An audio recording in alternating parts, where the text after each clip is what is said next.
Namaste and hi friends, it's Parvati here with Visionary Veda, and I wanted to make this quick video talking about the Jupiter and Venus conjunction, which is visible, exact conjunction, which is visible in the western sky tonight and tomorrow night. Now if you missed it tonight, you can still catch it tomorrow night. They are exactly conjunct. Now what does this mean? I wanted to just talk about the energies that both Venus and Jupiter hold in the sign of Pisces, which is where they're conjunct, and a couple of other conjunctions that are happening simultaneously. So let's get started. Now, Venus and Jupiter in Pisces. This hasn't happened in 12 years. You know that Venus conjuncts Jupiter every year because Venus moves faster than Jupiter does. But right now, having Jupiter in the sign of Pisces, it's where the planet Venus exalts, excuse me. So what does this mean? Well, Jupiter is in Pisces and it's the lord of the sign Pisces. It rules Pisces. And it indicates a higher knowledge, higher wisdom, uplifting of consciousness, a connection to source, a connection to the divine energies, where we can actually bring in divinity and utilize that connection to better our lives, to be able to learn about how we can show up in ways that are beneficial to the all. It's a place where we can dissolve our egos, because Pisces is the sign of dissolving and letting go and really surrendering and trusting and connecting with our divine source energy. Now, Venus is a materialistic planet. Now, look, they're both gurus. They're both the highest teachers. They're both the highest benefics. Venus is the guru of the asuras, and Jupiter is the guru of the devas. Now, I just talked about Jupiter's significations. The devas are usually referred to as the gods, or those beings that dwell in the spiritual realm, and the asuras are usually referred to as the demons, but they're not the demons. They're not. They're more materialistically dwelling energies. The asuras care more about things on the material level, things like money, greed, power, all of those sorts of things. And Venus uplifts these energies because Venus is exalted in Pisces right now. If Venus was in another sign, let's say Taurus, it would be more about what you own, what you value, your finances. If Venus was in Libra, it would be more about your relationship with others on a, romantic level.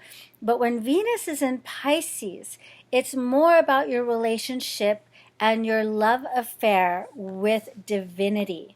And it allows us to be able to connect in that spirit of devotion. Usually when two planets are exactly conjunct, it's known in Vedic astrology as a planetary war. So technically, Jupiter and Venus are in a planetary war right now. But I don't see this being energies that are difficult.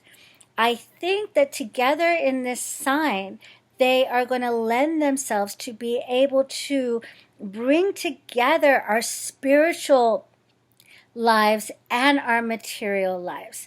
In fact, how can we bring these divine energies into our relationships, our friendships, our romantic connections? How can we bring this spiritual energy into the way we earn our money, into our jobs, into our businesses? How can we utilize what we value to benefit others for the good of all? How can we let go of those things that keep us stuck in ourselves? instead of what am I getting out of my relationship, this energy should make you reflect on how I can expand my love for others without making it a personal, possessive love. How can I expand my financial abundance to serve others?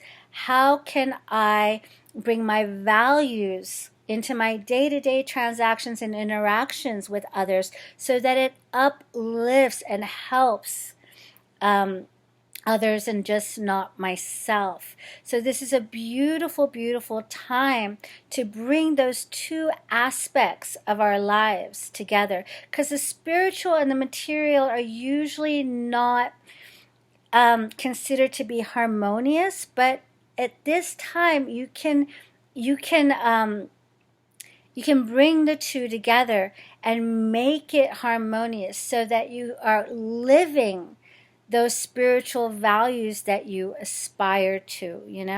Most people, they do some meditation, they do some spiritual sadhana or practices, and then they go out into the world and they're mired in the material again.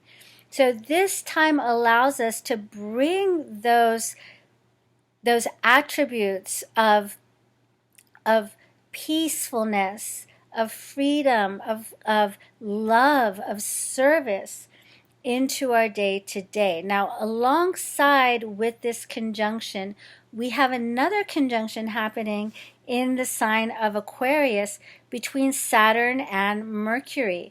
Now, these two energies go along a little bit, better together.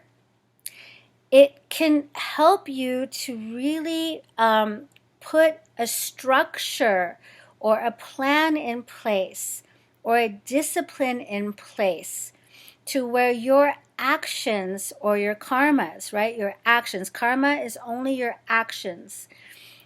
Put a plan in place as to how to live in accordance to and by these higher values that you hold dear.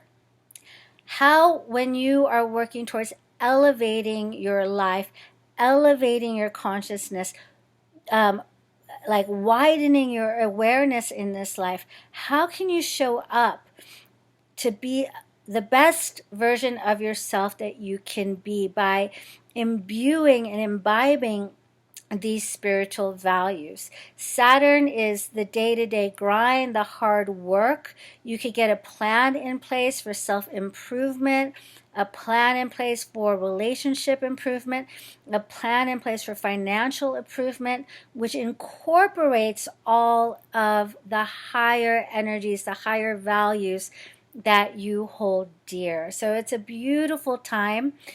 Jupiter and Pisces are going to be, Jupiter and Venus are going to be in Pisces until March 11th, and then Venus is going to move into the sign of Aries, and Saturn and Mercury are going to be together until March 5th. So we have a few days to really be able to harness these beautiful energies, to be able to act on them, to be able to come up with some ideas how we can make a cohesive life that includes the spiritual in the material. Okay, so I hope that helps. There's another planet that I want to talk about, which isn't spoken too much about in Vedic astrology, but I want to bring it up here because I think it's really going to make an impact. And that is, in Vedic astrology, the planet Neptune, which is considered to be an outer planet, has also begun its ingress into Pisces. Neptune will stay in the sign for about 15 years. Now, Neptune in Pisces is going to have an impact on everybody on a generational level. And you are going to start to see more and more ways in which we are using things in order to elevate our consciousness. Some of those things might be in the realm of different types of healing, including plant medicines, which open up our consciousness in a different way. We're moving away from the traditional pharmaceutical sort of medicines and more into medicines which change our consciousness. So you're going to see a lot of this happening, and it's just beginning. Ways to heal depression, ways to heal anxieties. You're also going to see people using things like AI to separate themselves from the day-to-day. See, what Neptune in Pisces indicates is a real want, a real desire to be able to escape this realm of consciousness or this realm of existence. So it can show people escaping in many ways, either through plant medicines or through different types of things, such as the regular sort of drugs and alcohol. And that's a lower vibration of Neptune, of escapism. But I really feel that Neptune coming into Pisces is going to make us seek out alternative ways of connecting that are not so destructive, but are evolutionary, or at least open the door to see how we can move in that direction. A lot of people are also going to get or want to escape through AI and technology as well. But I'm hoping with Neptune and Pisces, it's going to elevate this. People are going to be aware of the fact that AI is not the best way to deal with reality, although it can help in a lot of fields. But to be able to find different paths which make an impact, show us the possibilities of where we can evolve to in a healthier way. But I could talk more about that later. This was just a side note. The main point of this video was for you to go out tonight, look in the western sky, check out Jupiter and Venus together, and harness these energies to how to uplift your life and uplift the life with others, for others, in your day-to-day being. So I hope that helps. And as always, friends, enjoy the life. Until next time, thank you so much. Oh, if you'd like a reading with me, you can send me an email at visionaryveda@gmail.com. All right, enjoy the life, my friends. Until next time, bye-bye.